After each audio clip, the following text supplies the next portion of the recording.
Good morning students. हमारा revision work चल रहा है, उसका पार्ट सेकंड। तो आज हम सेकंड जो चैप्टर है उसके वर्ड मीनिंग्स को ले रहे हैं पहले, क्योंकि ये थोड़े से टिपिकल से वर्ड मीनिंग है तो आपको एक बार लर्न हो जाए, तो हम इसे क्विकली हम रिवीजन ले रहे हैं। तो फर्स्ट मीनिंग है RANG। रेंज का मतलब होता है पर्वतों या पहाड़ियों की श्रृंखला। लोकेटेड LOCATED, लोकेटेड यानी स्थित होना। इंक्लूड INCLUDE, इंक्लूड करना, शामिल करना। पीक PEAK, पीक यानी पहाड़ का जो नुकीला शीर्ष भाग होता है या चोटी भी कह सकते हैं, उसको कहा जाता है। अबॉर्ड ABORD, अबॉर्ड मीन्स होता है निवास स्थान। स्नो SNOW, स्नो का मतलब बर्फ। रिमैन REMAIN, रिमैन का मतलब शेष रहना। कंसिस्ट CONSIST, कंसिस्ट मीन होना। नेक्स्ट है पैरेलल PARALLEL, पैरेलल मीन्स होता है समानांतर। Through out THROUGHOUT, through out का मतलब पूरा होना। ओरिजिनेट ORIGINATE, ओरिजिनेट का मतलब प्रकट होना। रेस्पेक्टिवली RESPECTIVELY, रेस्पेक्टिवली यानी क्रमानुसार। सिचुएटेड SITUATED, सिचुएटेड होना, स्थित होना। फर्टाइल FERTILE, फर्टाइल का मतलब होता है उपजाऊ होना। वैली VALLEY, घाटी। Glacier GLACIER, glacier means him नदी। अफेक्ट AFFECT, अफेक्ट मीन्स होता है असर डालना। बैरियर BARRIER, बैरियर रुकावट। रीजन REGION, रीजन मीन्स क्षेत्र। स्नोफॉल SNOWFALL, स्नोफॉल का मतलब बर्फबारी। सेवरल SEVERAL, सेवरल मीन्स अनेक। सेवरल कवर, सेवरल के बाद में अनेक के बाद में हम कवर को पढ़ रहे हैं COVER, कवर मीन्स ढका हुआ। क्लाइमेट CLIMATE, क्लाइमेट जलवायु। रीजन REGION, रीजन मीन्स क्षेत्र। एक्सट्रीम EXTREME, एक्सट्रीम मीन्स अधिकतम। एक्सपीरियंस EXPERIENCE, एक्सपीरियंस मीन्स अनुभव होना। डीप DIP, डीप का मतलब कम हो जाना। प्लेजेंट PLEASANT, प्लेजेंट यानी खुशनुमा होना, सुहाना होना, तो इसके लिए प्लेजेंट वर्ड है। नेक्स्ट है फ्रीजिंग FREEZING, फ्रीजिंग यानी बहुत ठंडा, हिमांक। वेजिटेशन VEGETATION, वेजिटेशन वनस्पति। स्पार्स SPARSE, स्पार्स मीन्स कम होना। श्रब SHRUB, श्रब का मतलब झाड़ी। मास MASS, मास मीन्स काई। और lichen LICHEN, lichen means शेवाल। Orchard ORCHARD, orchard means होता है फलों का बाग। LICHEN, lichen, शेवाल। Orchard ORCHARD, orchard का मीन्स फलों का बाग। टेरेस TERRACE, टेरेस मीन्स छत। जनरेट GENERAT, जनरेट होना, उत्पादन करना। एग्रीकल्चरल AGRICULTURAL, एग्रीकल्चरल मीन्स कृषि संबंधी।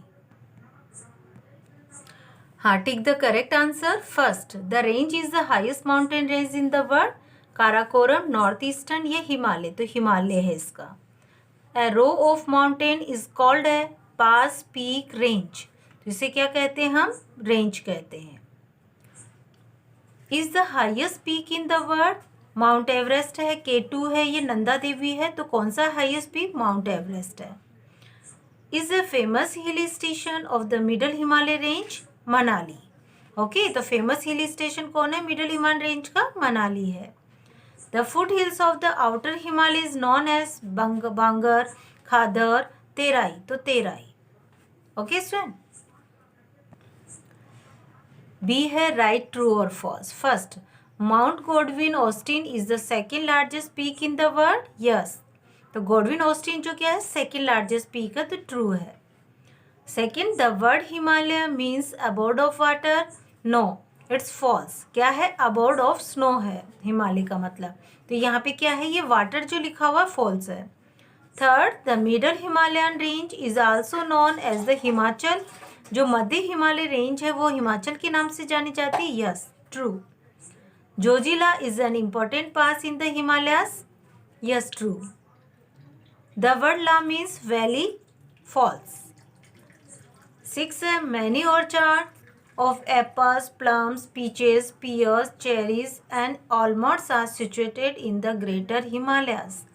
No, मतलब जो ये सारे हैं ना फलों के बाग जो हैं वो ग्रेटर हिमालयस के अंदर आते हैं। No, it's false. तो यहाँ पे फॉल्स हो जाएगा। C, match the following columns, column A, column B. First है मिडल हिमालयस, वो किससे कनेक्टेड है, यानी मिडल हिमालय को हम क्या कहते हैं, हिमाचल। आउटर हिमालयस को हम कहते हैं शिवालिक। ओके, तो मिडल हिमालयस जो है सी से है यानी हिमाचल से है, और आउटर हिमालयस शिवालिक से है, तो ए से कनेक्ट है। केटू जो है वो माउंट गॉडविन ऑस्टिन को कहा जाता है। बछेंद्री पाल कौन थी? द फर्स्ट इंडियन वुमेन थी जिन्होंने माउंट एवरेस्ट पर चढ़ाई की थी, तो बी वाला करेक्ट है। Terrace farming, the type of farming done on the slopes of the mountain. ये फार्मिंग का एक हिस्सा होता है, प्रकार होता है जो स्लोप्स वाले माउंटेन्स होते हैं उन पे की जाती है। ओके, अब डी वाला है, answer this questions. First, which mountain ranges form the northern mountains. तो आंसर क्या है, the northern mountains form the Himalayas, the Karakoram and the north eastern mountain ranges. The northern mountains form the Himalayas and Karakoram and the northeastern mountain ranges. Second, describe the climate of the northern mountains. It has a cold desert climate. यानी northern mountains की जो climate है वो कैसी है? It has a cold desert climate. Third, why is pass an important part of a range? How does it help humans? The pass is a great way to cross the mountain range, so it is useful for humans. कि समझ गए, पास का मतलब क्या था, वो रास्ता बना हुआ होता है ना श्रृंखलाओं में, तो ये आदमियों के लिए कैसे हेल्पफुल है। तो the pass is a great way to cross the mountain range, so it is useful for humans. जो पास है, रास्ता है, रास्ते को पास कहा गया है, तो एक बहुत अच्छा तरीका होता है ताकि वो माउंटेन की जो श्रृंखला होती है उनको क्रॉस कर सकते हैं। आगे नेक्स्ट है, how do the northern mountains cause rainfall in our country. कैसे नॉर्दर्न माउंटेन्स में जो होती है हमारे देश में कारण बनता है northern mountains. The northern mountains form A barrier for the monsoon wind. Northern mountains क्या करता है, एक मतलब बैरियर, बाधा तैयार करता है मानसून विंड्स के लिए ताकि बारिश हो सके। Next, right any two importance of the Himalayan range. They act as a natural barrier protecting our borders. They act as a natural barrier protecting our border. ताकि वो प्राकृतिक एक बैरियर का काम करते हैं, एक बाधा का काम करते हैं जो हमारे से बॉर्डर की रक्षा कर सकता है। They prevent the cold winds of northern Asia from entering our country. और वे सुरक्षा प्रदान करते हैं ठंडी हवाओं को रोकने का नॉर्दर्न एशिया से जो आती है, जो हमारे देश में प्रवेश करती है, तो उनको रोकते हैं ताकि हमारे देश में बारिश हो सके। Define the following. Valley, A valley is a low lying area between two hills और माउंटेन्स। एक घाटी जो है एक लो लाइंग एरिया होता है, बीच का एक नीचे का हिस्सा होता है जो पहाड़ी और माउंटेन के बीच में, पहाड़ी कह लो, दो पहाड़ियों के या दो पर्वतों के बीच का होता है। Terai, dense forest cover the lower slopes of the Himalayas. This area is called the Terai. जो डेंस फॉरेस्ट होते हैं, जो घने जंगल होते हैं, जो लोअर स्लोप्स होते हैं, नीचे की ढलान वाले, उन पे ढके हुए होते हैं हिमालयस पे, तो इस एरिया को हम तराई कहा जाता है। Glacier, glacier is a slow moving river of ice. Glacier him नदियों को कहा जाता है, तो हिम नदी जो होती है वो धीरे धीरे बहने वाली पानी की, जो बर्फ़ की जो नदियाँ बनती है उसमें वो ग्लेशियर कहलाता है, यानी जैसे जैसे बर्फ़ पिघलती है तो नदी का रूप ले लेती है। Fourth, pass, a route through a mountain range is called a pass. एक रास्ता जो बनाया जाता है माउंटेन रेंज पे, माउंटेन श्रृंखलाओं पे, उसे पास कहा जाता है। तो a route through a mountain range is called a pass. Okay student, देखिए वापिस से मैंने रिवीजन वर्क पे कंप्लीट क्यों लिया है, यदि किसी बच्चे ने मिस कर दिया हो तो वो अगेन से इसको रिपीट कर ले। ओके, तो ये सभी क्वेश्चंस आपको लर्न करते रहने हैं बराबर के, ये नहीं कि हमारे हो रहा है, यानी एक बार आप वॉच करेंगे और सही ढंग से अपने वर्क को कंप्लीट करेंगे। Okay student, and thank you.